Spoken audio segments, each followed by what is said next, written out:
Russian President Vladimir Putin's war in Ukraine hasn't exactly gone according to plan in 2026. Having subjected Ukrainian cities to a murderous bombing campaign that caused major power and water outages for millions of residents throughout a bitterly cold winter, he was looking forward to pushing on with a major spring offensive.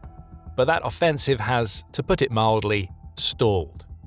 During recent months, Ukraine has pushed back. Not only has it stopped the Russian offensive in key directions, but according to a growing number of sources, it has in fact recaptured significant swathes of territory following unprecedented victories. At the same time, Ukrainian President Volodymyr Zelensky's campaign of long-range sanctions, meaning long-range drone and missile strikes deep inside Russia, has intensified, as has the damage they are inflicting. Things are clearly heating on and behind the front lines, especially under Russian backsides. Here are the latest developments and what they tell us about where the war is headed. In his regular evening address on Friday, May 22nd, Zelensky stated that Ukrainian positions on the front line have significantly strengthened in recent months. Indeed, Ukrainian positions are stronger now than in previous years. Since the beginning of the year, 590 square kilometers, around 228 square miles, of our territory have been liberated and brought back under control. The trend is definitely not in the occupiers' interests. We continue to increase the rate of destruction of Russian personnel. This, together with sanctions in all forms, is forcing Russia to choose diplomacy, he said. Also on Friday, Bloomberg reported on a newly declassified US defense intelligence assessment that put the amount of territory recaptured at around 154 square miles since February. A few days earlier, the Institute for the Study of War had put the amount of recaptured territory at around 44.8 square miles in April alone. Taken together, these numbers suggest that the rate of recapture is increasing. The Economist's war tracker corroborated Ukraine's advances, reporting that small but significant advances have been made throughout 2026 to date, the largest since 2023. That's fair, given the scale of the effort required for Ukraine to liberate all of this territory currently occupied by Russia. It's hard to put an exact number on the amount of that territory. However, it's generally considered to be roughly a fifth of Ukraine's total territory, around 45,000 square miles. So 154 square miles in 4 to 5 months is a good start, but there's a very long way to go yet. A large part of the difficulty in precisely mapping areas of control is that the front lines change daily. That's inevitable given the scale of operations across the approximately 680-mile long line of combat. In 2025, the Ukrainian Ministry of Defense reported that 61,605 combat engagements have been recorded over the year, at an average of roughly 169 battles per day. The most intense day of the year was November 28th, when 311 combat engagements with the enemy were recorded. The widespread use of drones has also meant that dozens of miles behind the most advanced positions on either side have effectively been turned into kill zones, where any movement is potentially fatal. As a result, both sides have largely abandoned traditional offensives based on columns of armor. Instead, both sides are primarily operating with small groups of insurgent infantry, who are often able to penetrate miles behind enemy positions. There, they can dig in and defend these positions, technically behind enemy lines, with delivery of supplies and ammunition taking place by drone. So in many parts of the front, while one side may have control in the main, in reality, the situation on the ground is much murkier. They don't call these areas grey zones or covered in the fog of war for nothing. You're probably itching to know where exactly Ukraine has advanced. While the exact territory recaptured by Ukraine in these various reports hasn't been precisely specified. To a large extent, given the fast-changing grey zone characteristics of the current front lines, identifying precise areas of control for any significant length of time is a fool's errand. That said, the ISW assessment did specify several more broadly defined areas where advances were made. Starting in November 2025, the Ukrainian Defense Forces liberated a large portion of Kupiansk in Kharkiv Oblast. Through the winter and spring of 2026, they reclaimed over 154 square miles in southern Ukraine, and since late April 2026, they have retaken several settlements in western Zaporizhia Oblast. As you might expect, the Russians report a completely different story. A month ago, on April 21st, Russian Chief of the General Staff, Valery Gerasimov, claimed that Russian forces had taken control of 80 settlements and more than 1,000 square miles of Ukrainian territory in 2026. In March and April alone, he said that Russian forces had captured 34 settlements and about 270 square miles. As for specifics, Gerasimov claimed that the captured territory includes the last remaining populated settlements in the sliver of the Luhansk Oblast still controlled by Ukraine, with geolocated footage appearing to corroborate this. He added that Russian troops are advancing on multiple fronts, establishing what he described as a security zone in Ukraine's Sumy and Kharkiv regions. Approximately 15 settlements were taken in those regions in March, he claimed, with the Kharkiv regions of Vovchansky Kotory and Zybina added in April. He also claimed the capture of Hroshina and Pavlivka in Donetsk Oblast, and Boykova, Luhivska, and Veselyanka in Zaporizhia Oblast, among other advances. The ISW immediately smacked these claims down. They argued that his latest claims are not supported by open-source evidence or even by pro-Russian military bloggers. Even the most generous estimates from Russian sources, it said, suggest that Russian troops may have advanced or infiltrated no more than 276 square miles into Ukrainian territory since the start of the year, just over 40% of Gerasimov's claims, and that some of those claims are questionable. By ISW's own count based on open-source data, Russian forces had advanced just 147 square miles and captured 13 settlements from January to April 21st of 2026. Since March 1st, Russian troops had taken only 2 settlements and had actually lost 23 square miles across the front, they said. ISW also said that Gerasimov had inflated Russian gains in several other sectors. He claimed that Russian forces had moved to within 4.35 miles of Kramatorsk and 7.45 miles of Slovyansk. But even the most optimistic Russian accounts place Russian troops at least 5.6 miles from Kramatorsk and 8.7 miles from Slovyansk. Those ranges would still put the two cities in range of drone strikes, which appears to be the case. Together with the embattled city of Konstantinivka, the two cities form the last heavily fortified axes of populated territory in the Donbass, still completely under Ukraine's control.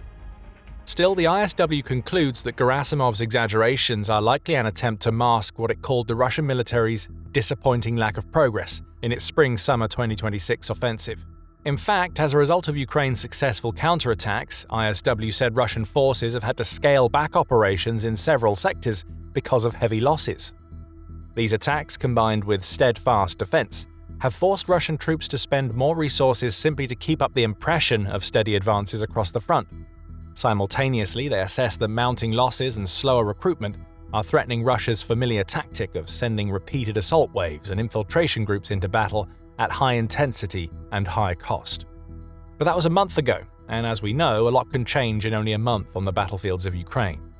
Currently, there's one region where military bloggers from both sides seem to agree that Ukraine is making some serious headway: western and southern Zaporizhia, including the Russian-occupied lands just to the south. The main thrust of the Russian offensive in Zaporizhia over the past year or so has been in the east, where the oblast borders Dnipropetrovsk Oblast and Donetsk Oblast.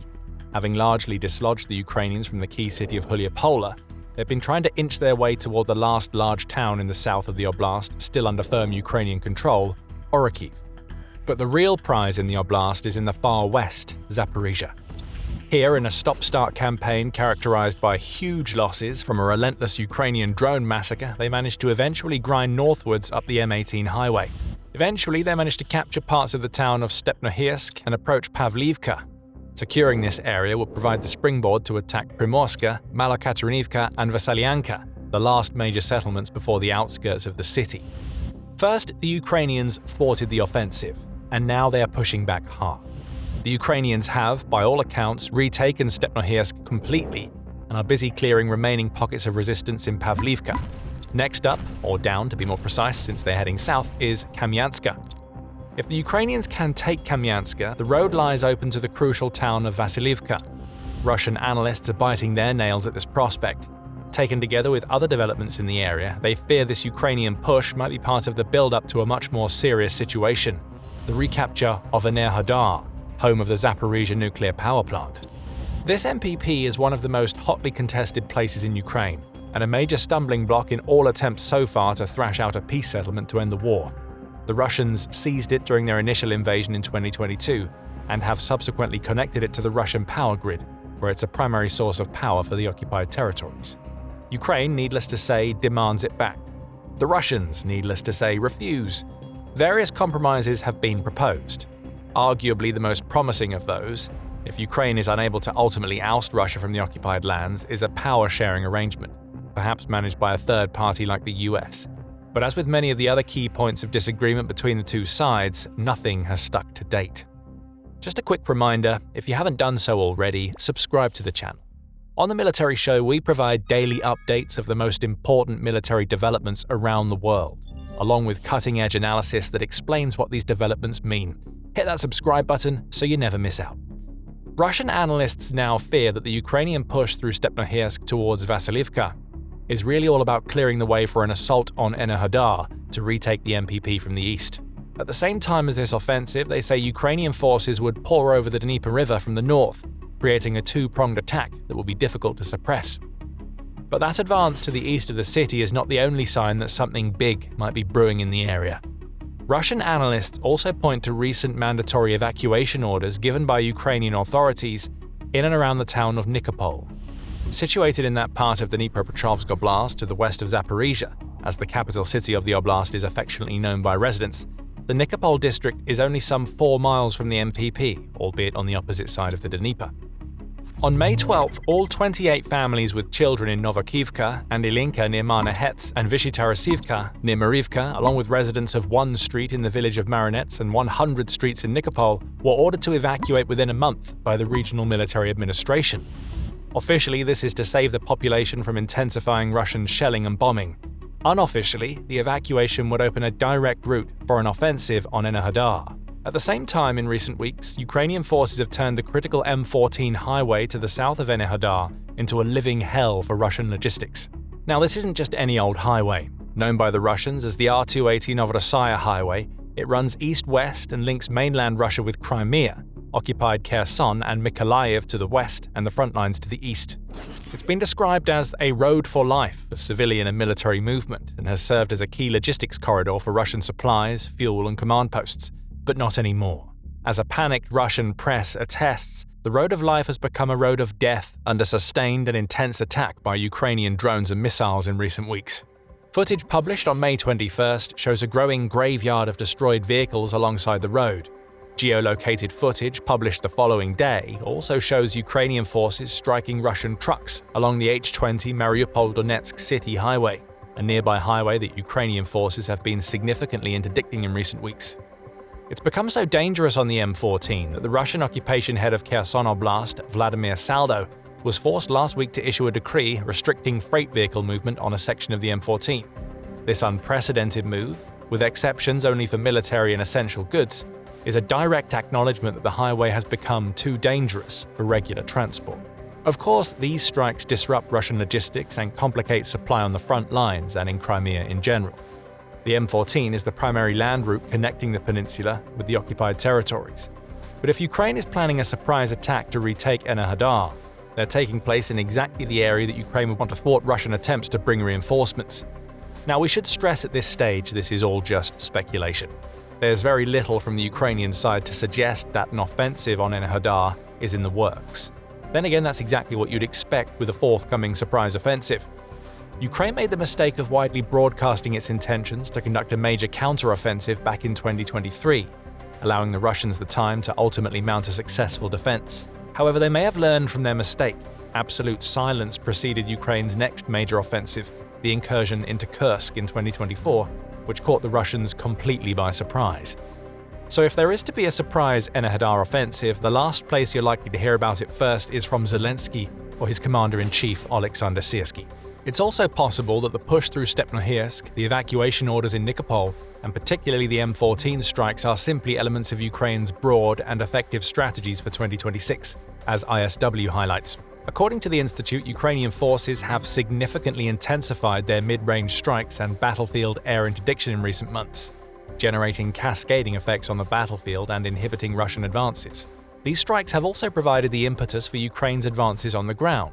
But there's another key component to these successes that also caught the Russians completely by surprise: shutting them off from Starlink. That declassified US defense intelligence assessment we mentioned earlier identified this move as key to Ukraine's progress in 2026. Starlink is at the heart of Ukrainian operations, both on the front lines and guiding its long-range strikes, but it's not available to Russians. That hasn't stopped the Russians from accumulating thousands of illegal, smuggled Starlink terminals and becoming increasingly reliant on them.